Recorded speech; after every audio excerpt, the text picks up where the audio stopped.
Kianza. Numero 6, Fidio Harilala. Atong lara pamena, echachangwiena ye. Numero 6, Fidio Harilala. Tadini tena mavita. Fidio Harilala. Tarif semesta fite. Fidio Harilala. Samas na wani sa fito. Fidio Harilala. Kapitali manjusha wo. Fidio Harilala.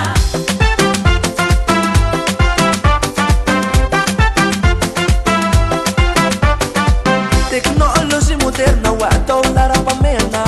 Tuingishe unique amsaana fanomezandalana trano urina. Tanana matuswaya, mila mila madima tsumate hunila, lahatam Harilala. Harilala, Harilala. Antananarivo, andesinilutu, irafa butike, wavati kyanguvu. Harilala ramana tumis, itunda suar anasue. Uti uvini ramalutu, maramadesi meramanduswe. Numero 7, Harilala ya nuntena met. Numero 7, narakamnas tika upandes. Harilala, anda usidina. Sikati maiti manjusu, sikati maiti manjesi. Isawe, Fidio Metamsika, Uren Miantanarivo.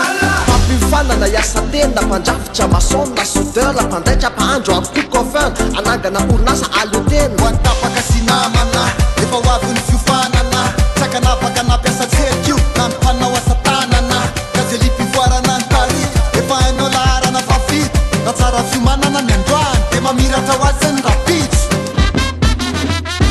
Manetanantsika nahoakany arivo, aza miala amin'ny sebe, zao no tsarovy ary tomba tsahiro. Aza miala amin'ny sebe, zao ny amandramanantsika leresy. Oya hoe, tokana ihany aza miala amin'ny sebe. Oya hoe, izy rery ihany no aza mialaina. Aza miala amin'ny sebe, ary lamafiina milona amin'ny saina. Miavaka iza hoe, osy de samy randao ividy raha manatsoa Harilala ny tena izy e. Fitonisa masina. Sika tsy miala amin'ny Harilala. Fidio Harilala raha manasoa. Audini arivo, siamo bene in cascata. Ti vahoaka n'Antananarivo, sono uomo del cattivo.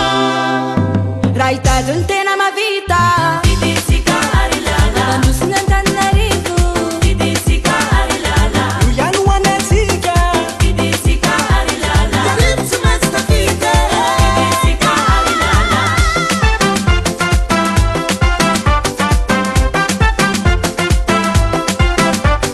Tadini